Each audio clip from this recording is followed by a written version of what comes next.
I can't wait to hear what I have to say. Let me salute the public service, the military service of our new Lieutenant Governor Jay Collins. It was great. So, big shoes to fill when he replaced Jimmy Petronas, my good friend. But I guarantee you he will be a wise steward of our tax dollars. It is a great honor to be here, particularly because liberal academics have tried to downgrade and denigrate one of our greatest presidents, Ronald Reagan. And that is an outrage because it was my privilege to work for Ronald Reagan in 3 campaigns as a regional political director, 1976, 1980, and of course his smashing re-election in 1984. It is because of the policies of Ronald Reagan that the Iron Curtain fell, that Eastern Europe was free, that we returned to record prosperity after the horrific years of Jimmy Carter, that we had a conservative judiciary, including his great appointments to the U.S. Supreme Court. He cut taxes on the American people until Donald Trump cut taxes. Of course, that was the largest federal tax cut in American history. He rebuilt our military strength, and he restored respect for America around the world. So how about a hand for one of our greatest presidents, Ronald Wilson Reagan.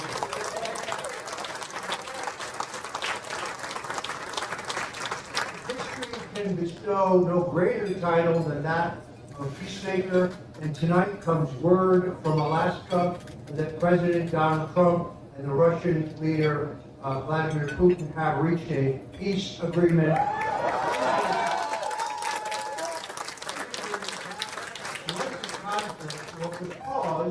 Because we, the United States, violated 2 treaties that we had signed under the policies of Barack Obama and Joe Biden. When the Russians agreed to the reunification of East and West Germany, we signed the Budapest Memorandum. James A. Baker III, who I worked with for Ronald Reagan, signing on behalf of the United States, in which we agreed not to push Ukraine into NATO, which is really defined as not putting NATO missiles funded by us on the ground pointed at Russia. We reaffirmed this in the Minsk Accords. But yet, instead of living up to that obligation, we have relentlessly pushed Ukraine into NATO in violation of both of those agreements, which is the real cause of this bloody war. The idea that this is all about the territorial ambitions of Vladimir Putin, who has a very safe economy, that he wants to gobble up Ukraine and then Poland and then Germany and then France, is a fantasy of the neocons, and of course it has no real value. So President Trump is above all, I think, a peacemaker. Even before tonight, he reached a peace agreement between India and Pakistan. He got a ceasefire between Iran and Israel. He ended the hostilities between the Armenians and Azerbaijan. He brought peace in one of the bloodiest long-term wars between Congo and Rwanda. He ended the struggle between the Cambodians and Thailand, and he ended the war between Egypt and Ethiopia. He ran for president as a candidate of peace, and he's delivering for the American people, and the world is a safer place tonight due to It is, of course, for me, an extraordinary time to be alive because we now have definitive proof, declassified proof, thanks to Tulsi Gabbard, who I'm proud to say is the newest Republican, a woman of uncommon courage and capability. We know that the Russian collusion hoax was the greatest single dirty trick in American political history. This was nothing less than the abuse of power in which the full authority of the U.S. government and the extraordinary capability of our intelligence agencies were weaponized, utilizing 2 pieces of evidence that they all knew was fraudulent. The Steele dossier, which was paid for by Hillary Clinton's campaign, and her campaign was fined for misreporting that as legal fees, which claimed falsely that President Donald Trump had dallied with prostitutes while visiting Moscow as a private citizen, as a businessman, and the entirely false claim that the Democrat National Committee had been the target of an online hack by Russian intelligence, which of course the government has no proof of whatsoever. But the important thing to understand is that this was not just about the 2016 election. It was not just about the post period in 2017 when they weaponized this lie in order to try to remove Donald Trump, remove a duly elected president of the United States. This has been a continuing, seditious conspiracy in which they not only tried to remove President Trump through impeachment based on nothing, they also denied him victory in the 2020 election. I'm sorry, but I don't believe 81 million people voted for Joe Biden. And when you tell me that on average he did 20% better in African American precincts in America, I'm sorry, I don't believe that that was the result. Unfortunately, this conspiracy continues all the way into the 2024 election when they raided his home in Mar-a-Lago. Why is this important? It's important because now a grand jury has been convened in Florida, another in New York, another in Washington, D.C. And the people who perpetrated this, Biden, James Comey, the FBI director, John Brennan, the CIA director. I tell you a little bit about him. He's the man who converted to radical Wahhabism. He's the man who signed the visas as the station chief in Riyadh for 4 of the hijackers who attacked America in 9/11. He is an admitted communist. He admitted that in a lie detector test when joining the government. He is also the man who got caught red-handed spying on and hacking a Senate Intelligence Committee investigation into his illegal use of torture. He was a progenitor that we now know, thanks to CIA Director Radcliffe's report, in the House Intelligence Committee, and to Tulsi Gabbard's disclosures, that he forced the Steele dossier into the intelligence estimates and assessment for President Barack Obama, who was waiting for it and expecting it. This, of course, was designed to weaponize the entire Russian collusion hoax. Now, as many of you know, I was a victim of this hoax, just as my great friend, General Michael Flynn was.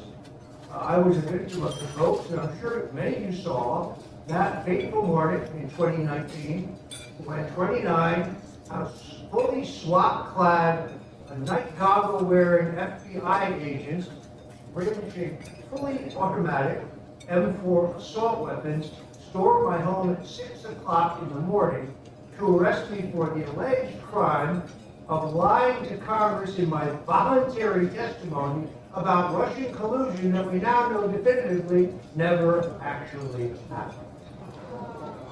How can you be charged about lying about something that did not take place? So I was arrested in January of 2018, and it was very clear that by a couple things. First of all, the prosecutors told 2 federal judges that they had probable cause to charge me with treason, conspiracy against the United States, counterfeiting, money laundering, unauthorized access to a government computer, and aiding and abetting a felony before and after the fact. Then, after they got access to over 1 million emails, text messages, phone calls, of course they found no evidence of any of those crimes. So they cooked up this process crime in an effort to induce me to testify falsely against President Donald Trump. I was arrested in January. By July, my lawyer and I were called to Washington. They take me to this room. They take away your cell phone. They basically said, we could hit you with superseding indictment. You're going to die in prison unless you agree to sign this. They push this piece of paper across the table so you look at it. And it's a false assertion regarding President Trump. I said, you know what? You can take this and you can shove it up your ass. I want to make it clear to you this. I admit to you that in the beginning, since I knew there was no Russian collusion, I knew the only Russian I had met in 2016 turned out to be an FBI informant who tried to induce me into buying information about Hillary Clinton. That meeting lasted about 2 minutes.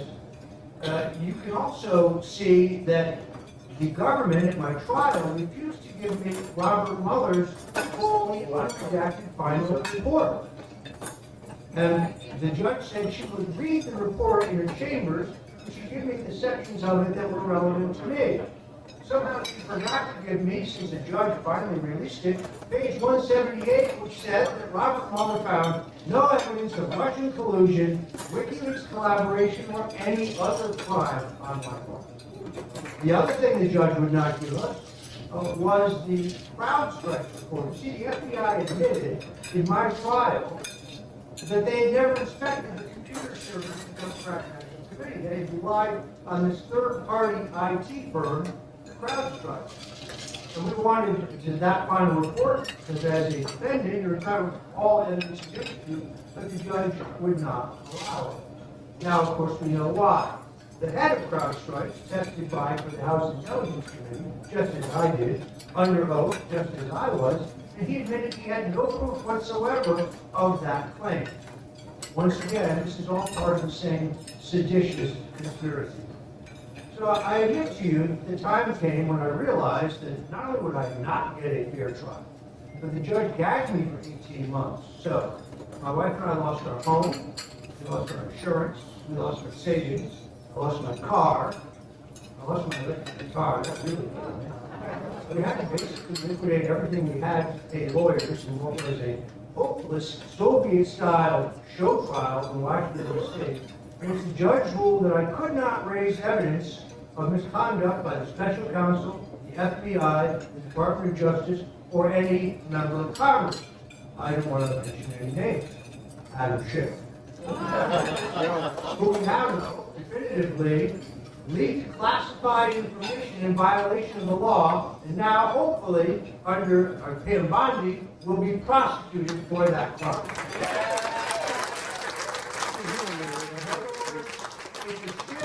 Blushing.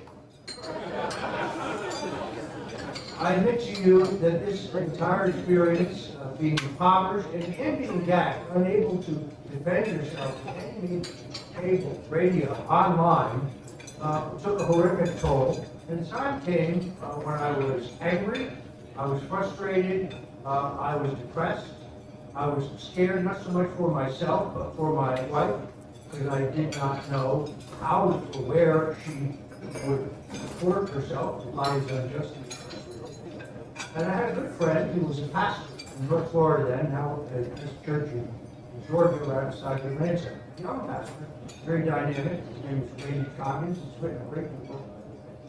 But he had kept at me and he kept saying, this burden is too great for you to bear. You need to turn your burden over to the Lord. You need to get right with God. You're a Christian, aren't you? Of course I am. But I admit to you that I had wandered far from the church. And then he said, well, you know, Franklin Graham is coming to Boca Raton. He's going to have a revival. Would you like to meet Franklin Graham? Now, as a younger man, I had met Billy Graham, when I worked for Richard Nixon. Billy Graham was one of the greatest men of the 20th century. So I jumped at the opportunity to meet Franklin Graham, who was very gracious with his time. And of course, I was still thinking politically, you know, so I said, look, President Graham, my lawyers won't let me speak to the president. The president's lawyers won't let me speak to me. I went from speaking to him virtually every day to not speaking to him at all. I want to be sure that he understands that I am being prosecuted and persecuted simply because I refuse to bear false witness against him. And I think my only hope here is presidential clemency. The Reverend Graham said, well, I'll see what I do about that, but let me give you a much greater piece of advice. And he said, turn your burden over to the Lord. Confess your sins, get right with God. And I have known other men in your situation. God will lift you up. God will deliver you from your persecutors. Of course, I'm still thinking like a politician said, well, think about that. And we went out in the field with probably, I would say, 1,000 or more other Christians. And Reverend Graham was a very effective orator. He's not his father, he's got his own style, but he's a great apostle for the Lord. And I remember distinctly him saying, I don't care whether your problem is alcoholism, or drug addiction, or gambling addictions, or health problems, or financial problems, or family problems, turn your problems over to the Lord, put your faith in God Almighty. Those who want to live forever with our Heavenly Father, stand up with me now, confess your sins, pledge to sin no more. And in that moment, I stood up with, I would say, 200 or 300 other Christians. I confessed my sins. I got right with Jesus Christ. I was redeemed in the blood of the cross. I passed the sins of my life, and it was like cement blocks were removed from my shoulders. When I got home, I had to get through a lot of MAGA hats, folks who wanted to pray with me. When I got home, my wife could see it instantaneously. She said, what happened to you? When you left me this morning, I was worried you might kill yourself. I knew who I was. And I said to her, sweetheart, it's all going to be okay. Because we now are protected by the armor of God. And the president will see what's being done, and he will do the right thing. And that has happened in my life. That's why I stand before you today as living proof that Jesus Christ can do anything.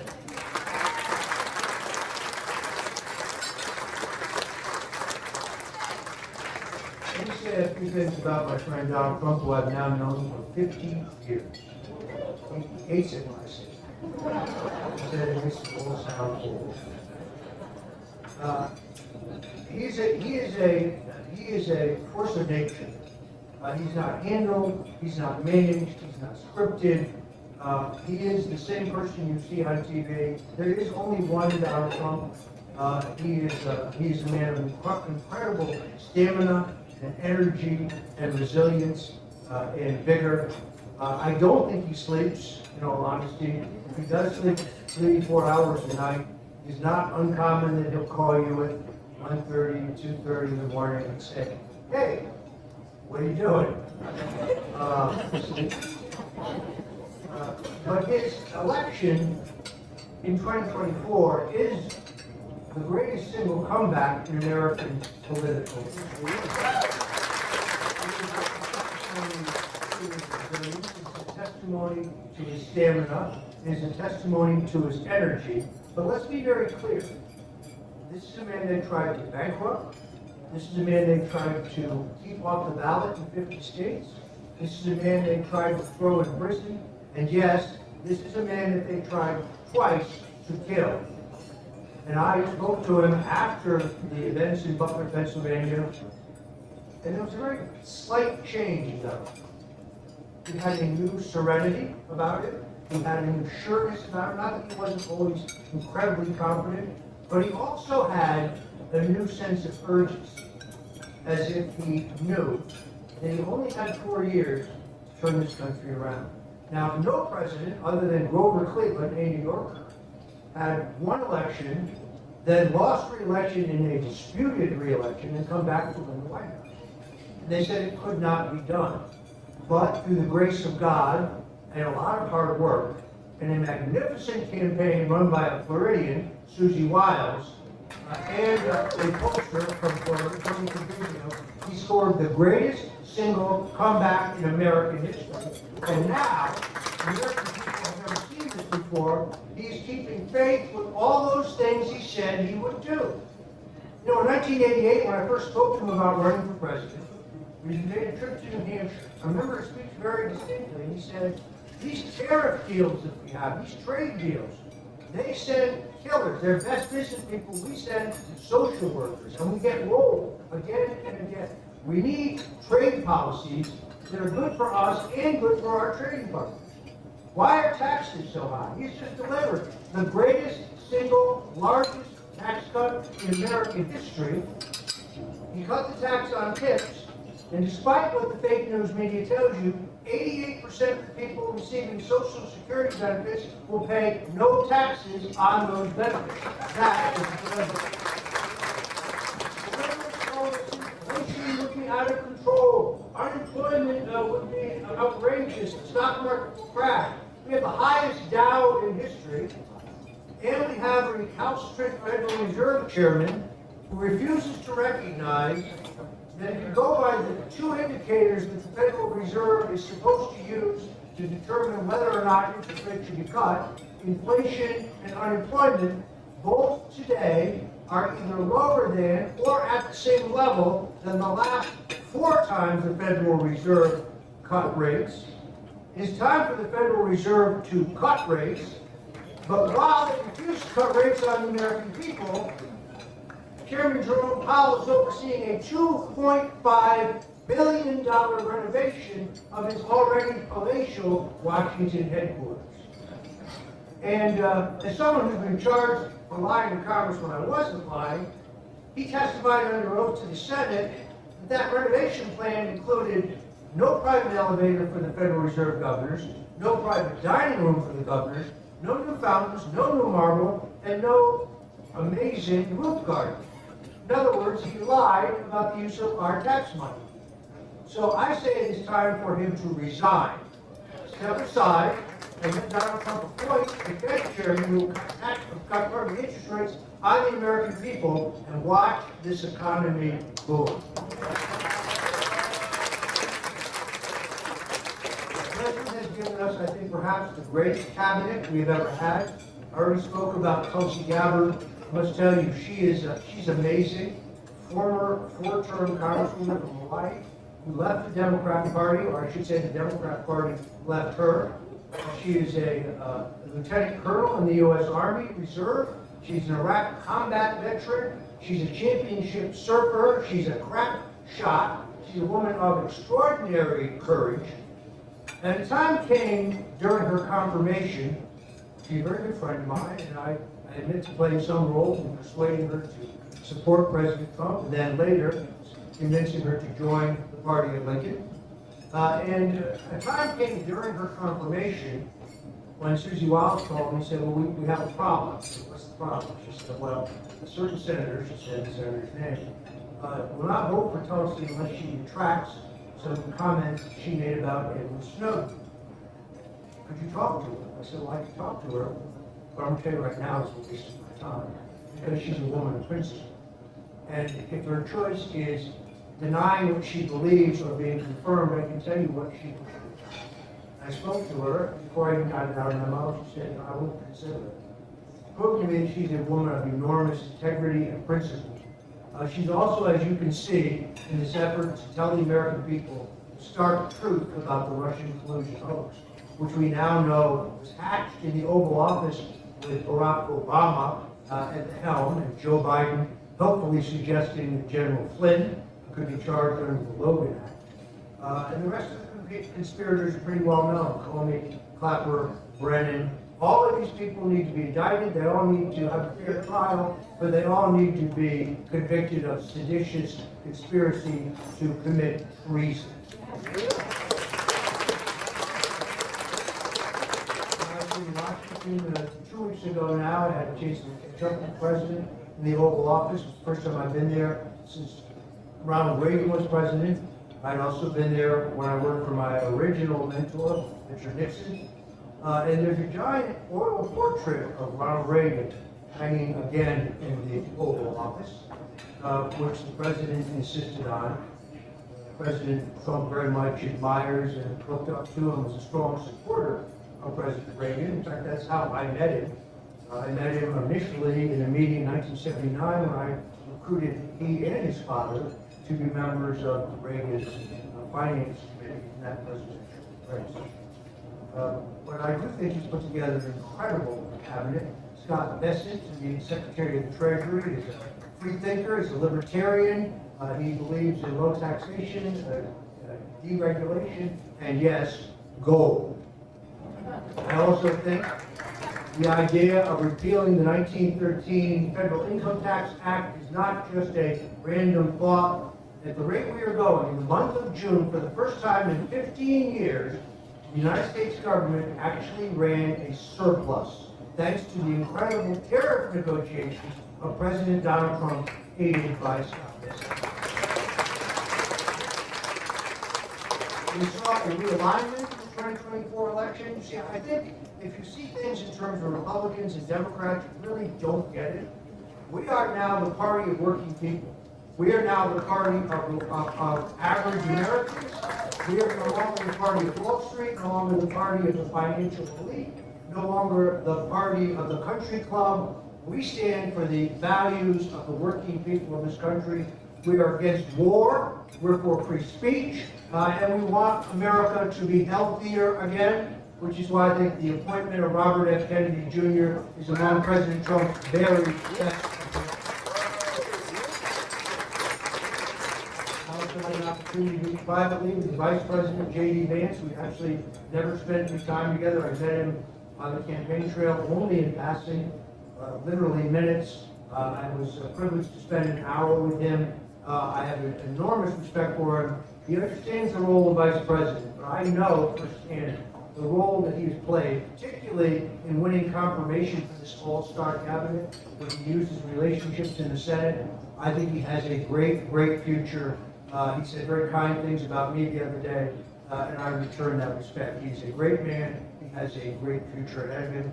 But I also am particularly impressed with another Floridian, someone whose policies I didn't always agree with, someone I've been a critic of in the past. Marco Rubio has proven to be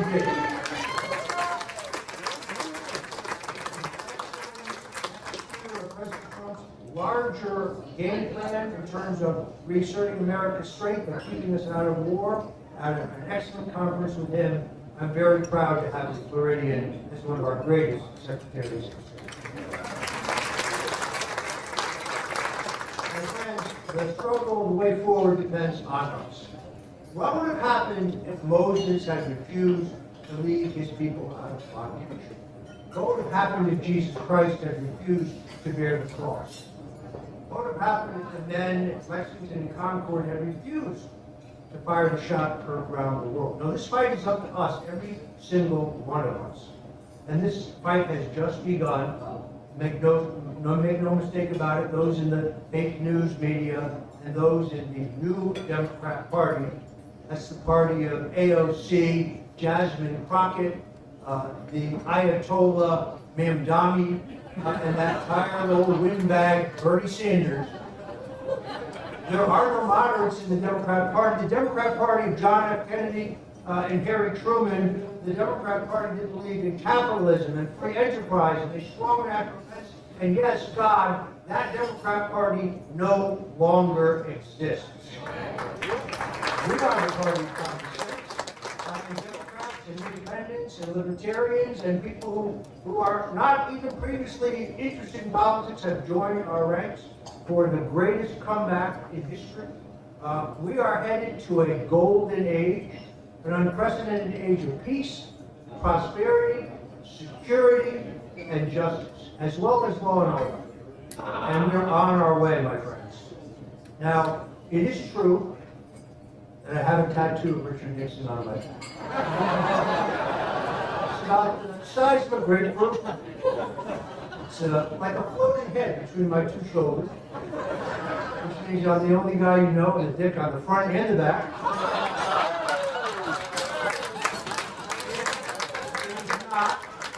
It is not a political statement.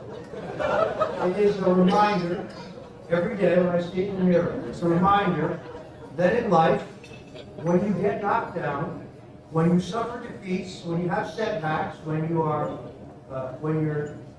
disoriented, when you're disappointed, when you're ready to quit, that is the time you have to get up off the mat and get back in the fight. You see, the story of Richard Nixon was my first boss. It's a story of persistence. It's a story of resilience. It's an American story.